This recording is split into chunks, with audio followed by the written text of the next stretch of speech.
வணக்கம், நான் உங்க friend Jaya Srinivasan. Welcome to veggies recipe.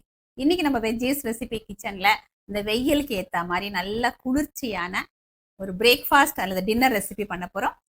வெள்ளரிக்காய் கிறிஸ்பி தோசை. நம்ம ரவா தோசை எல்லாம் பண்ணுவோம் இல்லையா, அந்த மாதிரி நல்லா மெல்லிஸா அப்படியே ஓட்ட ஓட்டையா வரும்ல, அதே மாதிரி இருக்கும். அதே நேரத்துல நல்ல டேஸ்டாவும் இருக்கும். சென்டர்ல சாஃப்டா, ஓரத்துல நல்லா மொறுமொறுன்னு, குழந்தைங்கள்ல இருந்து பெரியவங்க வரைக்கும் எல்லாரும் விரும்பி சாப்பிட்ற மாதிரி இருக்கும். மார்னிங் பிரேக்ஃபாஸ்ட்க்கு என்ன பண்ணலாம் அப்படின்னு முத நாள் நைட்டே நம்ம யோசிக்க ஆரம்பிச்சிருவோம். மாவு தீந்து போச்சே அப்படின்னு, இல்லை நைட் டின்னருக்கு என்ன பண்ணலாம் அப்படின்னு யோசிப்போம். அந்த மாதிரி யோசிக்கிற நேரத்தில் ஜஸ்ட் நீங்க அரிசியை ஊற வச்சா போதும். இதை அரைச்சி இம்மிடியட்டா நீங்க தோசை பண்ணிடலாம். இதுக்கு சோடா உப்பு எதுவுமே தேவை கிடையாது, ஃபர்மெண்டேஷன் தேவை கிடையாது. ரொம்ப குவிக்கா பண்ணக்கூடிய ஒரு டேஸ்டியான ஒரு தோசை. தொட்டுக்கிறதுக்கும் ஸ்பெஷலா இதுதான் அதுதான் அப்படின்னு கிடையாது. நம்ம என்ன இருக்கோ நம்மகிட்ட தேங்காய் சட்னி அரைச்சிக்கலாம், இல்லை ஒரு பொடி வச்சு கூட நம்ம சாப்பிட்டாலுமே அருமையா இருக்கும்.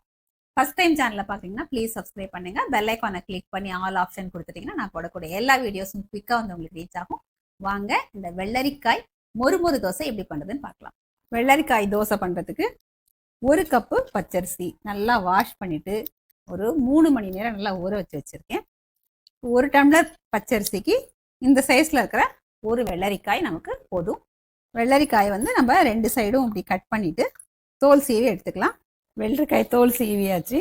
வெள்ளரிக்காயை இது நல்லா பிஞ்சாக தான் இருக்குது, விதையும் சாஃப்டாக தான் இருக்குது. அதனால் நம்ம அப்படியே போட்டுக்கலாம். ஒரு வேளை ரொம்ப திக்காக இருக்குது, விதை கெட்டியாக இருக்குது அப்படின்னா அதை எடுத்துகிட்டு போட்டுக்கலாம். ஒரு மிக்சி ஜார் எடுத்துக்கிட்டு நம்ம கட் பண்ணி வச்சுருக்கிற வெள்ளரிக்காய் ஆட் பண்ணிக்கலாம். ஒரு பச்சை மிளகாய் நம்ம 2ஆக உடச்சி போட்டுப்போம். கொஞ்சம் கொத்தமல்லி நல்லா வாஷ் பண்ணிவிட்டு இதையும் ஆட் பண்ணிக்கலாம். நம்ம ஊற வச்சுருக்கிற பச்சரிசியை தண்ணியை ஃபுல்லாக நல்லா வடிச்சிட்டு இந்த அரிசியை மிக்சி ஜாரில் ஆட் பண்ணிப்போம். தண்ணி இல்லாமல் ஆட் பண்ணி ஃபஸ்ட்டு அரைச்சிக்கணும். இப்போ நம்ம நல்லா நைஸாக அரைச்சி எடுத்துக்கலாம். இப்போ தோசை மாவுக்கு தேவையான அளவு உப்பு ஆட் பண்ணிக்கலாம். இதோட இப்போ அரைச்சிட்டோம் அப்படின்னா நல்லா மிக்ஸ் ஆகிடும். அரைச்சி எடுத்துக்கலாம். பாருங்கள், நல்லா நைஸாக அரைச்சி எடுத்துக்கிட்டாச்சு.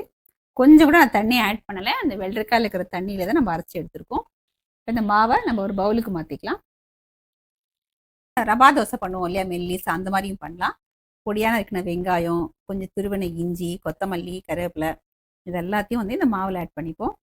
இதில் இப்போ தண்ணியை ஆட் பண்ணி நம்ம ரவா தோசைக்கு தண்ணியாக கரைப்போம் இல்லையா, அந்த மாதிரி கரைச்சிக்கணும். கரைக்கும் போது கையால் அப்படி வெங்காயத்தையும் கொத்தமல்லி எல்லாத்தையும் அப்படி நசுக்கி விட்டு நல்லா அப்படி பசஞ்ச மாதிரி பண்ணி மிக்ஸ் பண்ணோன்னு வச்சுக்கோங்க. அந்த ஃப்ளேவரும் இந்த மாவில் நல்லா இறங்கும். பாருங்கள், நல்லா தண்ணியாக இருக்குது. இந்த மாதிரி கரைச்சிக்கணும். கல் நல்லா சூடாகிடுச்சு. நம்ம ரவா தோசைக்கு ஊற்றுற மாதிரி இப்படி கொஞ்சம் வெளிச்சா மாதிரி ஊற்றி விடணும். அந்த கொஞ்சம் ஹோல்ஸ் எல்லாம் நல்ல மொறுன்னு வரும். இந்த மாதிரி ஹோல்ஸ் இருந்ததுன்னா அது கொஞ்சம் அப்படியே ஃபில் பண்ணிக்கலாம். ரவா தோசைக்கு எப்பயும் நம்ம கொஞ்சம் எண்ணெய் ஜாஸ்தியாக ஆட் பண்ணுவோம் இல்லையா, அதே மாதிரி தான் இந்த தோசை கொஞ்சம் நல்லா எண்ணெய் அதிகமாக ஆட் பண்ணிங்க அப்படின்னா நல்லா மொறுன்னு வரும். நம்ம நெய் கூட போட்டுக்கலாம், அதுவும் நல்லாயிருக்கும். எல்லா பக்கமும் அந்த ஃப்ளேம் வரா மாதிரி இந்த தோசைக்கல்ல லேசாக அப்படி திருப்பி விட்டு நல்லா ரோஸ்ட் ஆகிற மாதிரி நம்ம எடுத்துக்கலாம். பாருங்க, நல்லா ரோஸ்ட் ஆயிடுச்சு. தானாவே எழும்பி வருது பாருங்க. இதை நம்ம எடுத்து திருப்பி போட்டுடலாம். 2 சைடும் நல்லா வெந்தாச்சு. இதை ஃபோல்ட் பண்ணி சர்விங் பிளேட்க்கு எடுத்துக்கலாம். இதே மாதிரி நமக்கு எத்தனை தோசை வேணுமோ நம்ம பண்ணி எடுத்துக்கலாம். பாருங்க, இது ஜஸ்ட் இப்படி ஊற்றி விடணும், அவ்வளோதான். பிழிக்கிற மாதிரி நம்ம போட்டோம் அப்படின்னா நல்லா மெல்லீஸாக வரும். ஒவ்வொரு தோசை பண்ணும்போதும் மாவு கலக்கிக்கணும். மாவு அடியில் போய் செட் ஆகிடும், மேலே ரொம்ப தண்ணி ஆகிடும். வெள்ளரிக்காய் தோசை சர்விங்க்கு ரெடி. இதுக்கு தொட்டுக்கிறதுக்கு தேங்காய் சட்னி, இட்லி பொடி, நம்ம அல்லம் பச்சடி பண்ணோம் இல்லையா ஆந்திரா ஸ்டைலில், அது எல்லாமே தொட்டுக்கிறதுக்கு நல்லாயிருக்கும். வாங்க டேஸ்ட் பண்ணி பார்த்துடலாம். நடுவில் கொஞ்சம் சாஃப்டாக இருக்கும், ஓரங்கள் நல்லா மொறுன்னு இருக்கும்.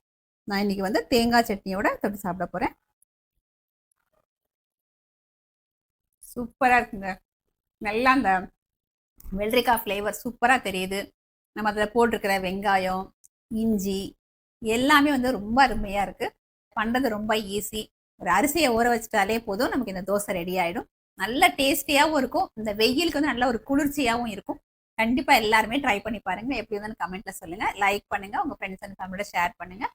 புது ரெசிபியோட நாளைக்கு நான் உங்களை மீட் பண்ணுறேன். தேங்க்ஸ் ஃபார் வாட்சிங்.